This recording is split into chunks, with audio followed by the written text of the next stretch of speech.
नमस्कार, मैं नीतीश भारद्वाज रामायण की कड़ी में आप सभी का स्वागत करता हूं। तो चलिए शुरू करते हैं लेकर प्रभु का नाम। सिद्धाश्रम क्षेत्र में रहते हुए मारीच राम की दिव्य शक्ति जान चुका था। वो दिन रात राम की भक्ति में ही लगा रहता था, किंतु अब उसी राम के विरुद्ध उसे रावण का साथ देना था। पंचवटी पहुंचने के बाद जब लंकेश ने अपनी योजना बताई तो मारीच कांप उठा।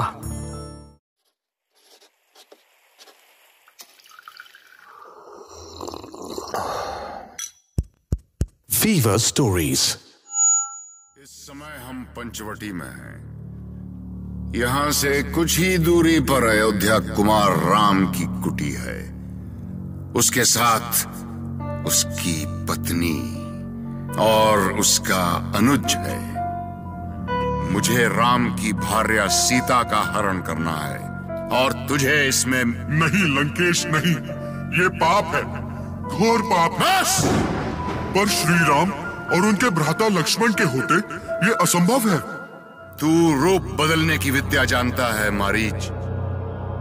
हम चाहते हैं कि तू स्वर्ण मृग का रूप धारण कर राम की कुटी के सामने जाओ। इससे क्या होगा लंकेश? लोभ मारीच, लोभ। तुम जानते हो कि मनुष्य का लोभ से बड़ा और कोई शत्रु नहीं है। चलिए, परंतु याद रखिए कि ये कृत्य करने के बाद आप राम के क्रोध से बच नहीं सकेंगे। तेरी कायरतापूर्ण बातें सुनकर लंकेश अपना विचार नहीं बदल सकता। हम किसी भी स्थिति में राम की भार्या सीता का हरण करेंगे। ठीक है लंकेश, चलिए। सीते, आज हम इस कुटिया को पुष्पों से सजाएंगे। बहुत शुभ दिन है आज। मैंने कभी आपको बताया नहीं, पर आज के दिन ही मैंने आपको पहली बार स्वप्न में देखा था। सच स्वामी? हाँ, तब तो मुझे विश्वास ही नहीं हुआ कि इतनी सुंदर कोई स्त्री हो भी सकती है। जाने दीजिए स्वामी, हम ऐसी मीठी बातों से। ये अचानक कहाँ खो गई सीते? अचानक जानकी को एक अद्भुत दृश्य दिखाई दिया और वो चकित होकर उसे देखती ही रह गई। राम उनसे कुछ सुनने की प्रतीक्षा कर रहे थे, किंतु सीता को इसका भी ध्यान नहीं रहा। राम के बार बार पूछने पर वैदेही सीता ने श्री राम को जो दृश्य दिखाया तो वो भी चकित रह गए। वो देखिए स्वामी, वो कितना सुंदर मृग, बिल्कुल स्वर्ण जैसा। उसे मेरे लिए ले आइए स्वामी। आप देख भी लेंगे और मेरी इच्छा भी पूरी हो जाएगी। मुझे लगता है भैया कि हमें छलने के लिए किसी राक्षसी माया की रचना की गई है। यदि वो राक्षस है तो हमें उसका वध करना होगा, अन्यथा वो इस पंचवटी की शांति में बाधा बन सकता है। तो अब विलंब न करे भैया, भाभी की चिंता भी बढ़ती जा रही है। चलिए, मैं भी आपके साथ चलूंगा। नहीं लक्ष्मण, तुम यहीं रहकर सीता की रक्षा करो, मैं इस मृग को देखता हूं। अरे, ये तो सचमुच स्वर्ण मृग है। मैं इसके पीछे शायद बहुत दूर तक निकल आया हूं। अब बाण चलाना ही होगा।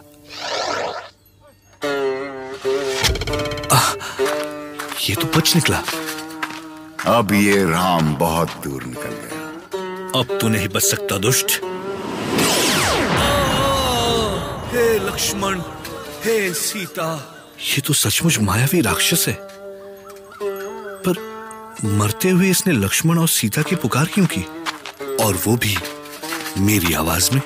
कहीं वो लोग घबरा ना जाए।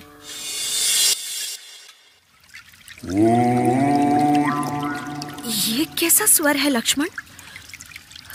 कहीं तुम्हारे भैया संकट में तो नहीं है? तुम तनिक भी विलंब ना करो लक्ष्मण, शीघ्र जाओ, जाकर देखो उन्हें। पर कहीं यहाँ पर आप पर कोई संकट आ पड़ा तो? मेरी चिंता मत करो लक्ष्मण, मेरा मन आशंकित हो रहा है।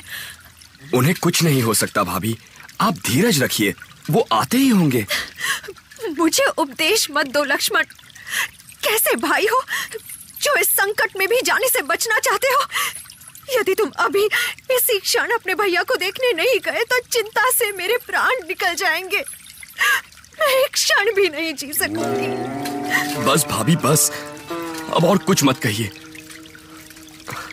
मैं चला जाता हूं, पर हाँ, मैं ये रेखा खींच देता हूं। चाहे कुछ भी हो जाए, कुछ भी हो जाए, आप इस रेखा को पार मत कीजिएगा।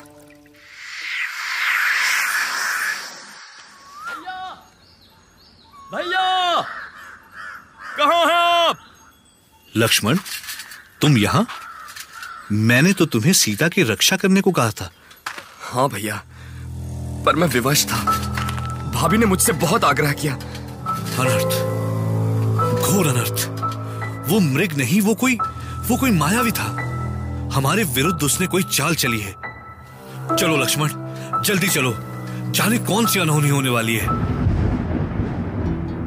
लक्ष्मण को देखकर राम के मन में ना जाने कितनी आशंकाएं उठी थीं। दोनों भाई दौड़ते भागते कुटी की ओर बढ़े। दूसरी ओर लंकेश रावण अपनी योजना के अनुसार साधु के वेश में सीता के पास पहुंचा। कहानी अब बहुत ही रोमांचक मोड़ पर आकर रुकी है।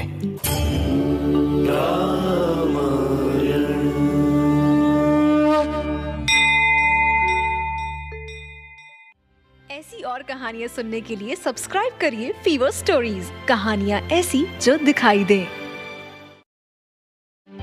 ऐसी और कहानियां सुनने के लिए सब्सक्राइब करिए फीवर स्टोरीज, कहानियां ऐसी जो दिखाई दे।